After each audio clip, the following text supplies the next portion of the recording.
¿Cómo están? Muy buena tarde, mis queridos seguidores. El día de hoy vamos a hablar sobre los antecedentes del derecho burocrático. No olviden suscribirse al canal. Si les gusta el video, darle like. Y por qué no, poner comentarios en la casilla de abajo. Bueno, vamos a comenzar. Antes que nada, es muy importante las referencias bibliográficas. Vamos a empezar con el libro denominado Derecho Laboral Burocrático de Editorial Porrúa, del autor Rigel Bolaños Linares, libro de consulta.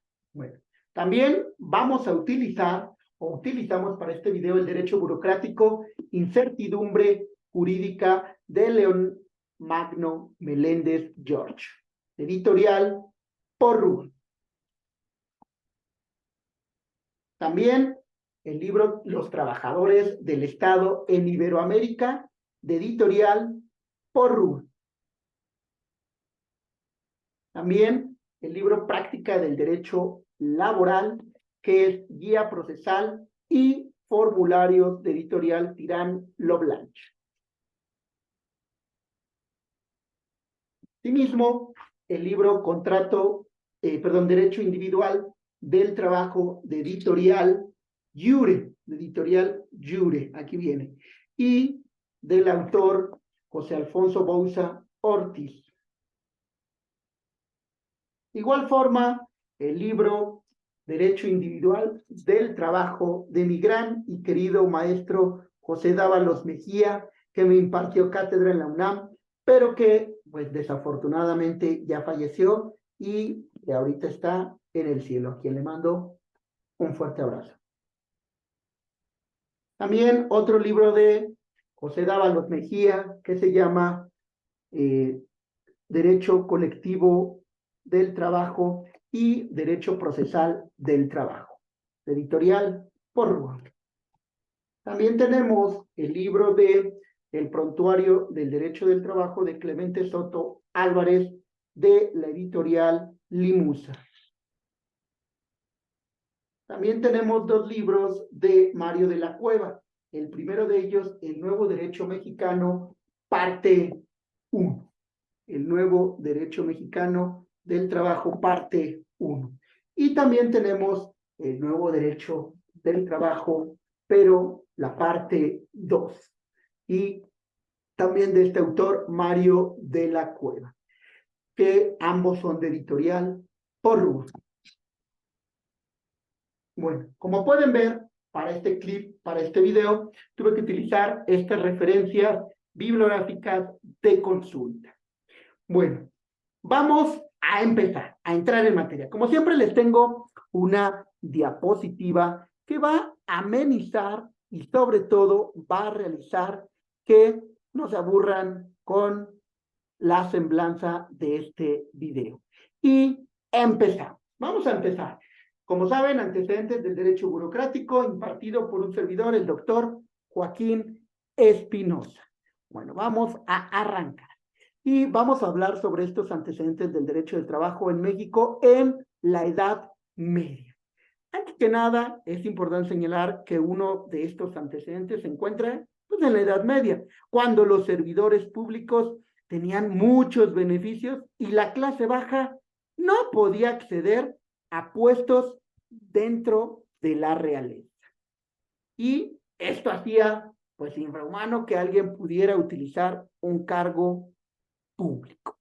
Asimismo, en la época colonial, la corona española emitió las leyes de India, mediante las cuales se regulaba la vida social, económica y política de las colonias entre los pobladores de América. Es por ello que en el virreinato de la Nueva España se aplicaron leyes específicas con el fin de regular la vida y el trabajo. En materia de trabajo se dictaron disposiciones que pues trataban de beneficiar a los indígenas, llamándolos pues naturales en esa época. Aunque cabe señalar que establecieron clases sociales y prohibieron la convivencia entre las diferentes castas y entre estas y los indios, los blancos y los criollos, creando odio y rivalidad entre ellos. De igual forma, otra legislación importante de la época fue las leyes de Burgos, las primeras aplicadas en América y que constituyeron el primer código laboral escrito conocido de América, cuyo denominador común es la función protectora y humanizadora del indígena, al objeto de conformar su propio estatuto civil basado en la dignidad, el trabajo y la libertad. En ellas desarrolla una concepción general sobre las relaciones entre conquistadores y conquistados en el Nuevo Mundo. Por tanto, son el primer código colonial de la Europa moderna, en la que se estableció el trato que se debía recibir por parte de ese nativo y que ese nativo iba a recibir, estipulando que los indios son libres, pero son súbditos del rey, de ese rey católico que debía trabajar, obvio, ese indígena, ese nativo, pues en condiciones humanas, pero que su salario podía ser pagado en especie o en dinero, y que en caso de que se resistiese a la evangelización, estaba autorizado el uso de la fuerza contra él. Estas leyes, además, permitían el sistema de encomienda, siempre y cuando se diera prioridad a la evangelización de los nativos y se les tratare de una manera humana. Pero la realidad era distinta. La polémica se suscitó a partir de las denuncias realizadas por el obispo dominico Bartolomé de las Casas con respecto a los malos tratos que recibían los aborígenes con el sistema de encomiendas, latigazos, golpes, y esto, como se puede ver en la imagen, pues no era lo que estaba planeado. Para ello, pues para solucionar esta situación, Carlos V convocó a una junta. Sí, Carlos V, no el del chocolate, no el del chocolate, sino el rey de España de aquellos entonces, de 1542. Y convocó una junta de juristas que elaboraron las nuevas leyes, las cuales, pues, fueron publicadas el 20 de noviembre de 1542. Estas leyes intentaron mejorar las condiciones a las que estaban sometidos los nativos mediante la prohibición de la esclavitud de los aborígenes, protección de la corona y la prohibición de la creación de nuevas encomiendas. Este último punto, la prohibición de la creación de nuevas encomiendas, provocaría que este sistema de trabajo desapareciera, lo cual creó fuertes recelos entre los encomendatarios limeneños, quienes se rebelaron contra el virrey, llegando incluso a derrocarlo.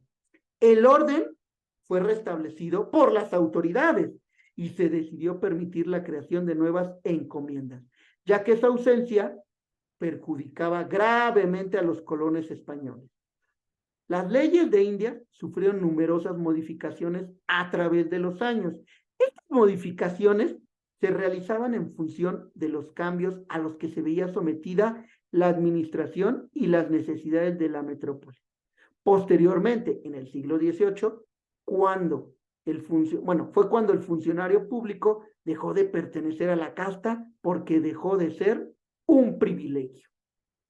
Por lo que en México es importante señalar sus antecedentes, los cuales los encontramos en la legislación del derecho del trabajo, ya que se encontraba regulada desde sus inicios en la Nueva España. En primer lugar, como podemos saber, pues por la Constitución Política de la Monarquía Española, ojo, de 1812. Esta Constitución Política de la Monarquía Española, pues trajo como consecuencia muchas realidades, muchos cambios de paradigma.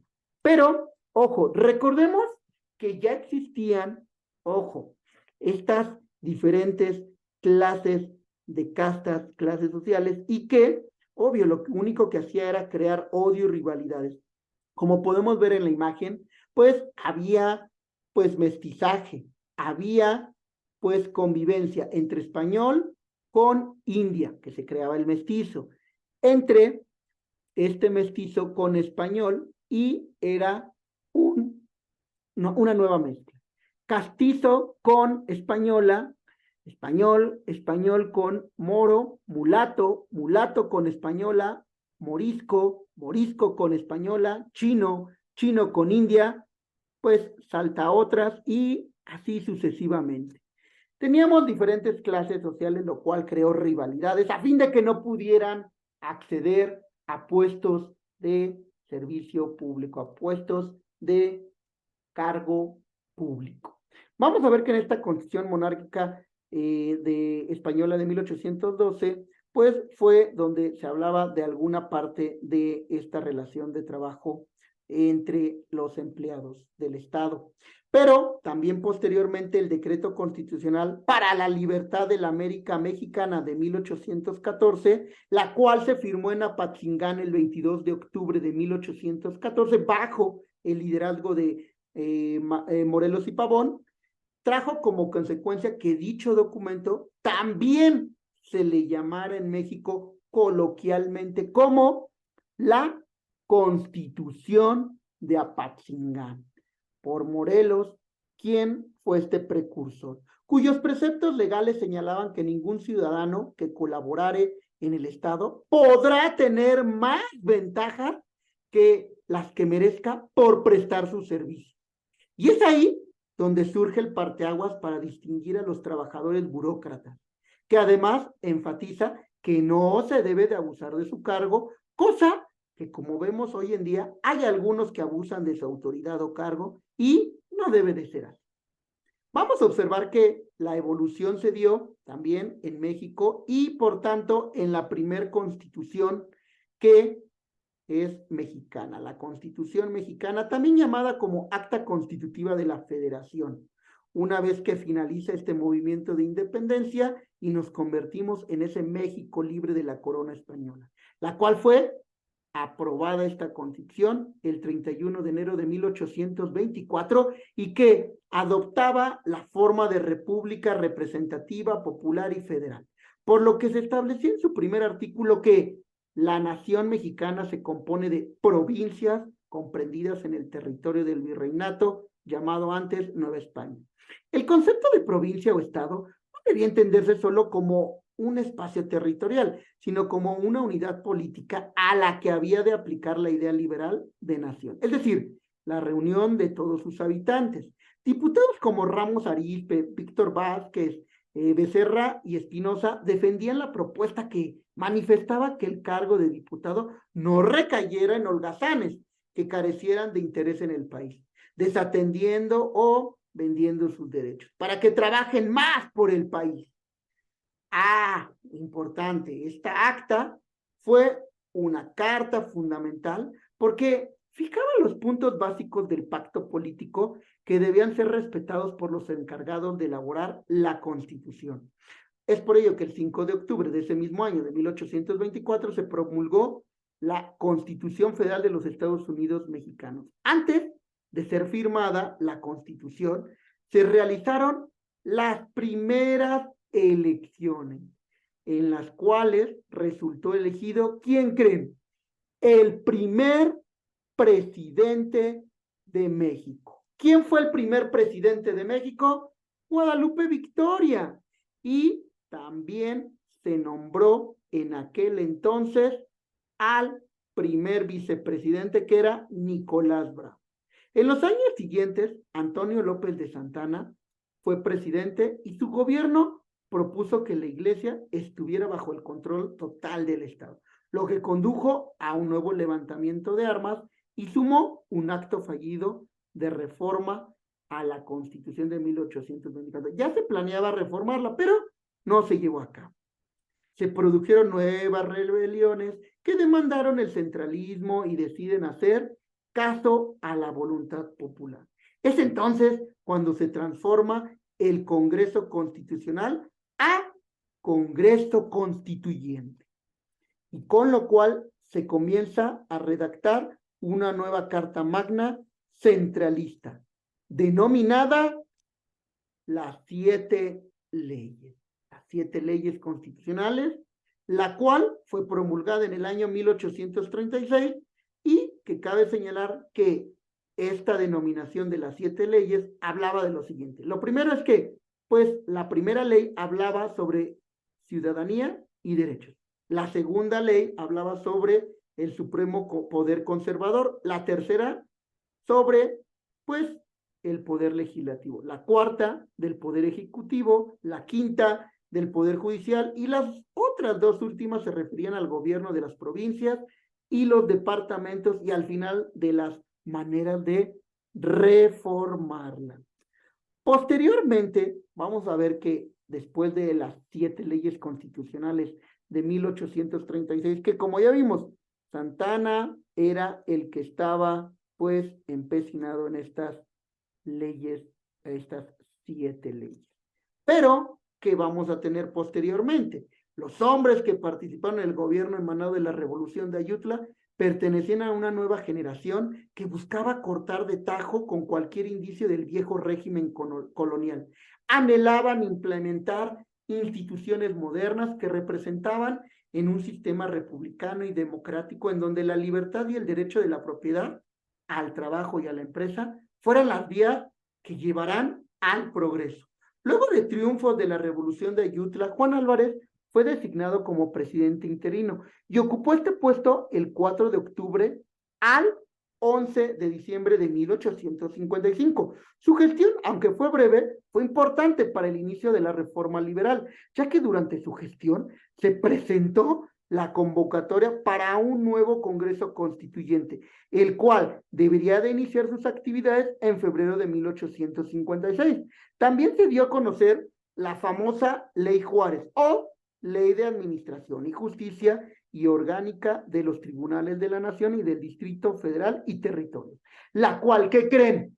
Suprimió todos los tribunales especiales, menos los eclesiásticos y militares, que cesarían en adelante de conocer de los delitos civiles. La postura radical del gobierno de Álvarez no agradó a todos los que, pues, vieron en la reforma una amenaza a sus intereses. La presión al gobierno se desató y las circunstancias obligaron al presidente a renunciar, por lo que fue sustituido por Ignacio Comonfort, quien de inmediato trató, pues, en vano de matizar el empuje liberal, por lo que mientras el progreso de, pues, la libertad, la justicia, pues, también de deliberar sobre los artículos que debían de tener la Constitución, Comonfort gobernó bajo las bases de los estatutos orgánicos provisionales, de tono moderado en sus principios.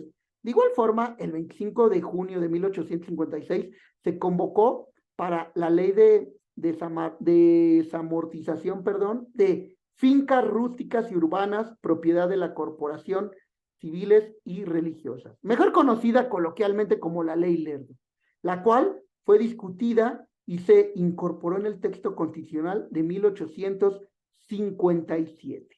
Y es así que, en este sentido, tenemos que nuestra Constitución de 1857 se promulgó el 16 de junio, presentada a la Cámara como ese proyecto de la segunda Constitución Política de la República Mexicana, la cual fue aprobada y garantizaba los derechos del hombre, la soberanía nacional y dividía los poderes de la nación en ejecutivo, legislativo y judicial, donde se depositaba el poder legislativo en el Congreso de la Unión, que sería constituido por una sola Cámara, ojo, la de diputados, en aquel ayer. Hoy en día tenemos la Cámara de Diputados y la Cámara de Senadores para el Congreso de la Unión, pero en aquel ayer solo estaba consolidado y constituido por una sola Cámara. También el Poder Judicial, que se integraría por los 3 departamentos, la Suprema Corte y los tribunales de circuito y de distrito. Pero conforme pasaron los tiempos, seguían sin ser plenamente considerados en los ordenamientos, pues, normativos estos trabajadores. Por lo que, derivado de la Revolución Mexicana que dio inicio en 1910, pues vamos a observar que trajo como consecuencia el texto normativo más importante y que hoy nos rige, que es nuestra Constitución Política de los Estados Unidos Mexicanos, que a la fecha nos rige, todavía vigente, como lo he dicho, por más de 100 años, después de que ha sido enmendada, reformada, parchada, incluso violada, y que hoy en día consta de 137 artículos. Estos artículos definen lo que significa la ciudadanía, la organización de un gobierno, la reforma agraria, que fue uno de los movimientos importantes que esta Constitución logró consolidar en esta Constitución de 1917, y enumerar una serie de derechos humanos básicos para todos los mexicanos. Los artículos están divididos en 10 títulos en los que se abordan temas como la definición nacional, pues de ciudadanía, esboza los derechos asociados y especifica las libertades de los extranjeros residentes en el país. También establece la forma de gobierno, los servidores públicos y el bienestar social, y designa a la Ciudad de México como la capital de la nación, con el Distrito Federal como una entidad aparte y autónomo de la jurisdicción estatal. Es por ello que esta Constitución Política de los Estados Unidos Mexicanos de 1917 contiene 3 preceptos legales esenciales, los cuales son, en primer lugar, el artículo 3, que establece una educación gratuita, laica y obligatoria. En segundo lugar, el artículo 27, que declaraba que todas las tierras que habían sido usurpadas a los campesinos durante el porfiriato tenían que ser devueltas, aunque no tuvieran título de propiedad. Además, el Estado podría asumir el control de todas las tierras que no estuvieran siendo usadas y poderse darlas a otra persona o usarlas para el beneficio público. De igual forma, este mismo artículo también declaraba que los extranjeros no podían poseer tierras en menos o a menos de 100 kilómetros de la frontera nacional o de 50 kilómetros del mar. En tercer lugar, el más importante, el artículo 123, que es, pues, materia de estudio de los antecedentes del derecho burocrático, ya que estableció, ojo, que la jornada laboral era de 8 horas, innovador para aquel entonces, porque quiero recordar, las jornadas eran infrahumanas, y se buscaba esa jornada laboral de 8 horas, que se trabajara 6 días a la semana, así como el establecimiento de un salario mínimo digno y una remuneración equitativa para todos por el reconocido o por el mismo trabajo reconocido. Extendió esto a todos los trabajadores como a la patronal el derecho a organizarse. Por lo tanto, los trabajadores podrían realizar negociación colectiva y se les reconoció el derecho a huelga. Este documento, cabe señalar que fue ratificado el 5 de febrero de 1917. Aunque es importante resaltar que en la Constitución Política de los Estados Unidos Mexicanos de 1917 únicamente contemplaba los derechos de los trabajadores cuyo patrón era una empresa, ya sea persona física o moral. Es decir, lo que hoy en día tenemos como el apartado A del artículo 123. Es decir, lo único que considera eso, derechos del apartado A del artículo 123, aunque en aquel entonces, cuando se promulgó la Constitución de 1917, no existía apartado A o apartado B, no existían apartados, solo era el artículo 123, pero era lo que señalaba casi lo del artículo 123 apartado A, por lo que los trabajadores al servicio del Estado, pues no eran contemplados. Es por ello que conforme pasó el tiempo, ellos también fueron exigiendo sus derechos. La regulación de los trabajadores fue complicada, ya que a partir de las reformas constitucionales de 1929, el artículo 123 constitucional, pues, ¿qué sucedió? Que se federalizó, y por lo tanto la facultad de legislar en materia laboral era de ámbito federal, y se excluía a los trabajadores que creen burócratas al servicio del Estado, del llamado derecho laboral común, que pues regulaba las relaciones entre particulares. La razón primordial de excluir a este sector sería la de limitar sobre todo sus derechos colectivos. Es decir, no darles la libertad de asociación plena, de negarles el derecho de contratación colectiva y limitar el ejercicio del derecho de huelga.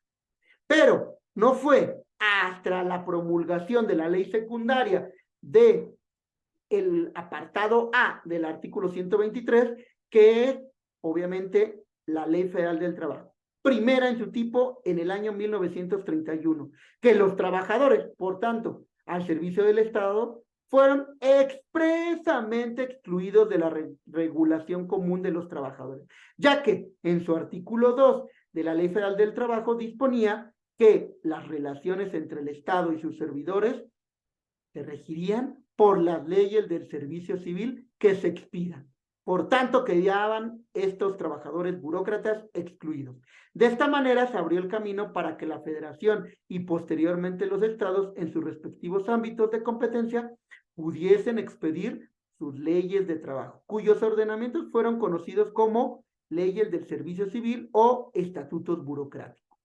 Razón por la cual el 12 de abril de 1934 se publicó en el Diario Oficial de la Federación el primer precedente de la legislación burocrática, el denominado Acuerdo sobre Organización y Funcionamiento del Servicio Civil, aplicable únicamente al Poder Ejecutivo de la Unión, promovido por el entonces presidente Abelardo Rodríguez, a fin de brindar certeza jurídica cuando, ojo, cuando se cambiaba el jefe en las diversas dependencias ejecutivas. Sin embargo, se excluyó a los empleados del Poder Legislativo y Judicial Federal, así como los poderes locales, y limitó su aplicación a ciertas categorías de empleados. Al no tener el carácter de ley, el mencionado acuerdo pues desapareció el 30 de noviembre de 1934, con la extinción por mandato presidencial. Dicho acuerdo en buena medida sirvió como base para la posterior expedición el día 15 de noviembre de 1937 por el entonces presidente Lázaro Cárdenas del Reglamento de Trabajo de los Empleados de las Instituciones de Crédito y Auxiliares. Asimismo, un año después, en 1938, se expide el Estatuto Jurídico de los Trabajadores al Servicio del Estado, por lo cual tales documentos corrían con la misma suerte, al ser criticados fuertemente por la doctrina y considerar que no tenían sustento constitucional, siendo abrogados en 1941 por el entonces presidente de la República, Manuel Ávila Camacho, en aquel entonces, el cual también creó el Estatuto de los Trabajadores, ojo, al servicio de los poderes de la Unión, publicado en el Diario Oficial de la Federación el 5 de diciembre de 1938. Posteriormente, el 4 de abril de 1941, se promulgó un nuevo Estatuto de los Trabajadores al servicio de los poderes de la Unión, en el cual quedó establecido el Tribunal de Arbitraje como autoridad jurisdiccional en única instancia para conocer de los conflictos entre el Estado y sus trabajadores. Gran parteaguas para estos trabajadores burocráticos. Vamos a ver que como consecuencia de las notorias críticas a los estatutos y reglamentos antes mencionados, en 1960, en el periodo presidencial de Adolfo López Mateos, quien ya se había desempeñado en el sexenio anterior como secretario del Trabajo y Previsión Social, se elevó a rango constitucional el tema de la clase trabajadora mexicana a través de la inclusión del apartado B del artículo 123 constitucional, lo cual formalizó hasta la quinta reforma del artículo 123 constitucional, publicada en el Diario Oficial de la Federación el día 5 de diciembre de 1960, razón por la cual queda debidamente establecido los derechos y obligaciones de los trabajadores burocráticos a partir de las reformas constitucionales de 1960. Es por ello que el artículo 123 constitucional es un gran parteaguas y se incluyó este apartado B, y que federalizó la facultad de legislar en el ámbito federal a los trabajadores burócratas.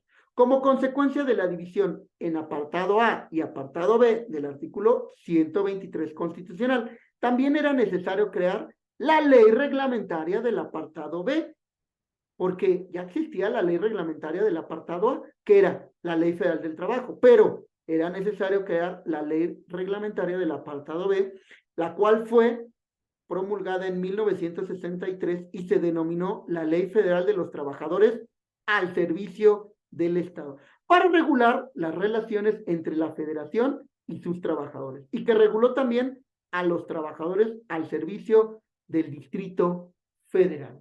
Como podemos ver, pues estos antecedentes del derecho del trabajo burocrático en México son muy importantes, porque por ello tenemos hoy en día trabajadores de base y trabajadores de confianza. Vamos a hacer una breve semblanza o recapitulación de los temas vistos. porque concluiré señalando brevemente las normativas que se dieron en México. En primer lugar, las leyes de India aplicables a la Nueva España, las leyes de Burgos, también a la Nueva España, la Constitución Política de la Monarquía Española de 1812, el Decreto Constitucional para la Libertad de la América Mexicana en 1814, también considerada Constitución de Apatzingán, encabezada por Morelos y Pavón. También tenemos, ojo, las tres constituciones mexicanas. La primera constitución de 1824, llamada federalista, la segunda Constitución Política de la República Mexicana en 1857 y la tercera Constitución Política de los Estados Unidos Mexicanos en 1917.